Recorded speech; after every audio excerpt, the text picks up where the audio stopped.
Menteri Keuangan RI Purbaya Yudi Sadewa menegaskan pemerintah tak memiliki rencana memungut pajak terhadap jalur pelayaran Selat Malaka. Sementara itu, Menteri Luar Negeri Malaysia dan Singapura kompak menolak pajaki kapal-kapal yang lewat Selat Malaka.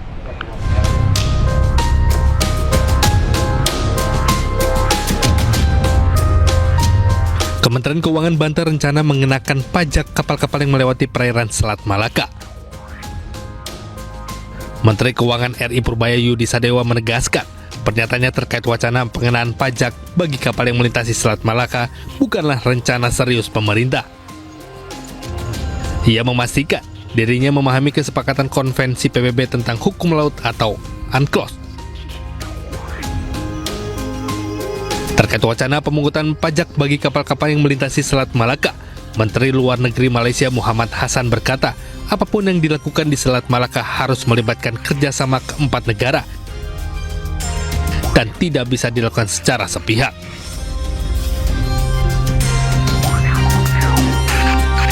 Sementara itu, hal serupa juga disampaikan Menteri Luar Negeri Singapura Vivian Balakrishnan yang mengatakan hak untuk melintas dijamin untuk semua negara.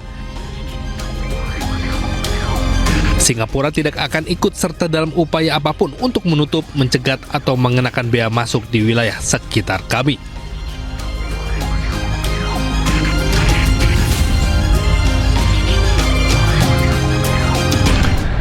Pemerintah Indonesia akan mengimpor 150 juta barel minyak mentah dari Rusia.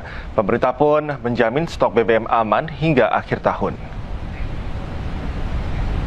Ditemui di kantor Kementerian SDM Jakarta pada hari Jumat, Wakil Menteri Energi dan Sumber Daya Mineral RI Yulio Tanjung menegaskan komitmen impor tersebut akan dilakukan secara bertahap guna memenuhi kebutuhan hingga akhir tahun 2026.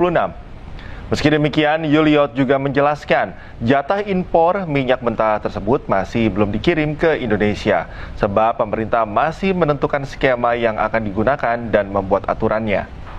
Sementara itu, terkait impor LPG masih dalam tahap negosiasi.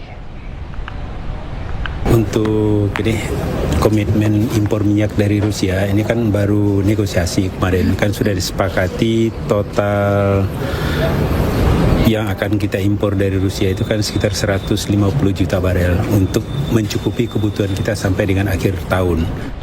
Di tengah kesepakatan gencatan senjata, Israel masih terus gempur Lebanon. Israel terang-terangan melanggar gencatan senjata dari hari ke hari melalui serangan udara.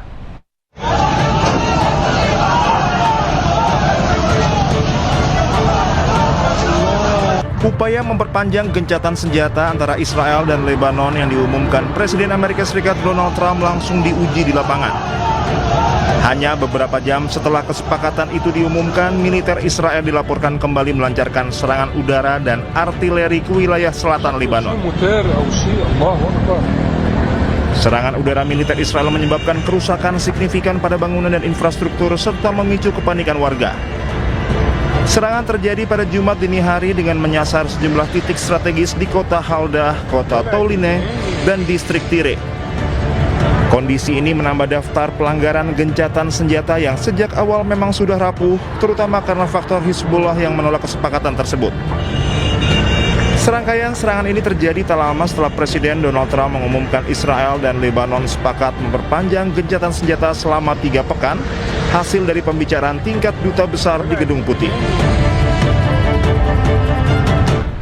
Serangan udara kembali terjadi di Lebanon Selatan. Pesawat tempur Israel dilaporkan melancarkan serangan ke kota Deir Amas. Ledakan terjadi di beberapa titik, memicu kepanikan warga yang berusaha menyelamatkan diri. Asap tebal terlihat membumbung dari lokasi yang terdampak. Belum ada laporan resmi terkait jumlah korban maupun tingkat kerusakan. Situasi juga dilaporkan masih tegang pasca serangan.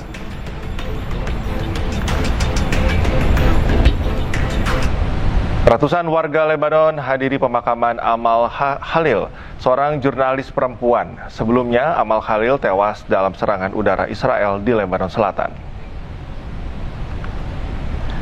Pemakaman Amal Khalil di Al-Baisaria, Lebanon Selatan, dipadati ratusan pelayat. Peti jenazah yang diselimuti bendera Lebanon diarak warga.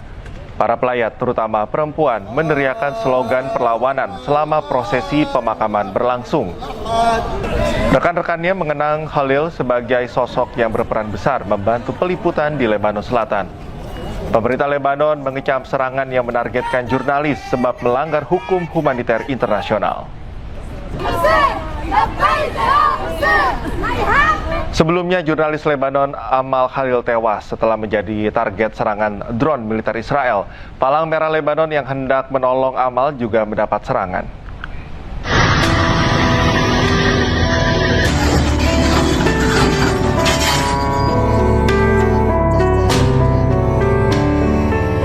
Amal Khalil, jurnalis wanita Lebanon ini tewas saat berlindung bersama rekan-rekan sesama jurnalis. Jenazahnya ditemukan di bawah reruntuhan beberapa jam kemudian.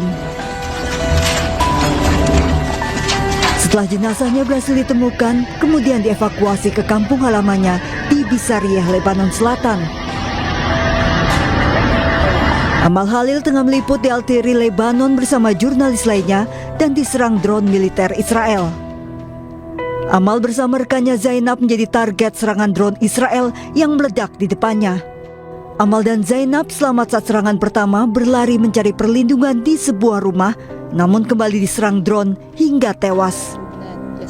Rekan sesama jurnalis Lebanon memberi kesaksian Amal memang sudah ditarget Israel. Hi, I'm reporting to you from Beirut. I can't believe I have to make another video to announce the death of a colleague and a friend of mine.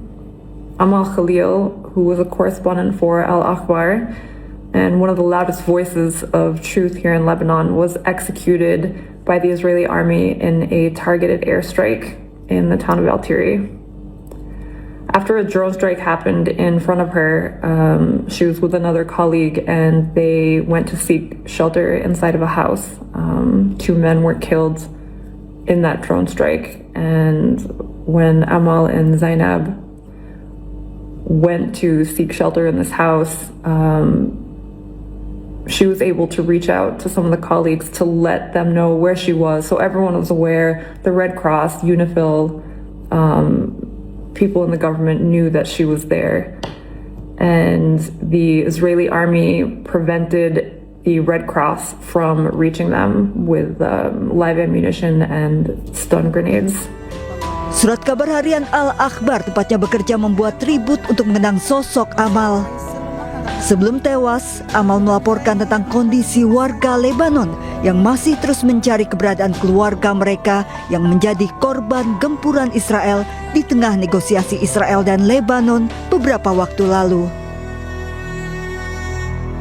Gencatan senjata antara Israel dengan Lebanon resmi diperpanjang 3 minggu. Rencananya Perdana Menteri Israel Benjamin Netanyahu dan Presiden Lebanon Joseph Aoun akan bertemu dalam waktu dekat.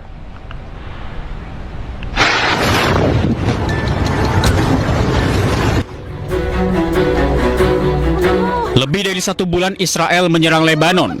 Serangan ini menewaskan 2.400 orang dan menghancurkan 62.000 rumah. Selain itu, lebih dari 1 juta orang juga mengungsi sejak dimulainya kembali pertempuran antara Israel dan Hizbullah pada 2 Maret 2026 lalu. Tank Israel melakukan invasi darat di Lebanon Selatan meski dalam masa gencatan senjata.